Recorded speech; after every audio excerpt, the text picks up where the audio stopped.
আসসালামু আলাইকুম, hello everyone. আজকে তোমাদের তৈরি করে দেখাবো পাউরুটি দিয়ে বিকালের নাস্তা। উপরটা হবে ক্রিসপি আর ভিতরটা হবে নরম। আমি এখানে 1 মুঠ চাল, পোলার চালকে ধুয়ে ভিজিয়ে রেখেছিলাম 20 মিনিটের জন্য। এরপর এটাকে ব্লেন্ডারের মধ্যে দিয়ে ব্লেন্ড করে নিব ভালো করে। এটা ব্লেন্ডারে ব্লেন্ড করা হয়ে গেলে এবারে আমি একটা পাতিলে দিয়ে দেবো আধা লিটার দুধ। দুধটাকে জাল করে অনেকটা ঘন করে নিয়েছি। এবার এর মধ্যে দিয়ে দিব ব্লেন্ডার করে রাখা সেই চালের গুঁড়োগুলোকে। এগুলোকে দিয়ে কিছুক্ষণ নাড়িয়ে চাড়িয়ে দিয়ে দেব এখানে 1 চামচ পরিমাণ চিনি। যেহেতু আমি এখানে আম দিব তাই চিনির পরিমাণটা কম দিয়েছি। চাইলে তোমরা মিষ্টির পরিমাণটা বাড়িয়েও দিতে পারো। দিয়ে দেবে স্বাদ মতো একটু লবণ। এখানে সামান্য একটু লবণ দিলেই হবে। এরপর দিয়ে দেবে এখানে 2 টেবিল চামচ পরিমাণ কোরানো নারকেল। এটাকে দিয়ে কিছুক্ষণ নাড়িয়ে চাড়িয়ে এরপর এর মধ্যে আমি দিয়ে দিব আম। আমি এখানে আমটাকে কিছু ব্লেন্ড করে এরপরে একটা ছাঁকনির সাহায্যে ছেঁকে নিয়েছিলাম। এবার আমটা দিয়ে আরও কিছুক্ষণ নাড়িয়ে চাড়িয়ে নিব। পুরো কাজটাই করতে হবে মিডিয়াম আঁচে, একদম লো হিটে করতে হবে, নয়তো তলায় লেগে যাবে।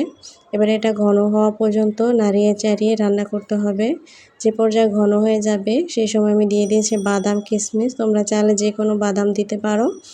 এরপর এটাকে আরও কিছুক্ষণ নাড়িয়ে চাড়িয়ে নামিয়ে নিলেই এটা ঠান্ডা হলে আরও শক্ত হয়ে যাবে। এবারে আমি পাউরুটির চারপাশে যে অংশগুলো ছিল মোটা সেগুলোকে কেটে নিব। এখানে আমি 4-5টা রুটিকে এভাবে কেটে এরপর বেলুনের সাহায্যে কিছুটা বেলে নিয়েছি। এবারে দিয়ে দিয়েছি সেই ক্ষীরগুলো, যে ক্ষীরটা আমি বানিয়ে রেখেছিলাম, দিয়ে এটাকে উল্টিয়ে তারপরে আমি একটা স্টিলের গ্লাসের সাহায্যে কেটে নিব।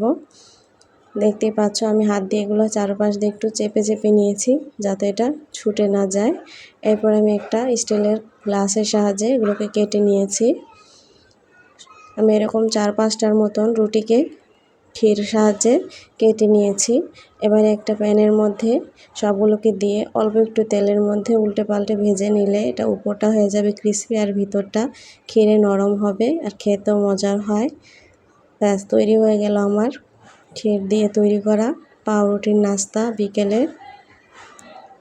এরকম নিত্য নতুন ভিডিও পেতে চাইলে অবশ্যই পেজটা সাবস্ক্রাইব করতে ভুলবে না। আল্লাহ হাফেজ।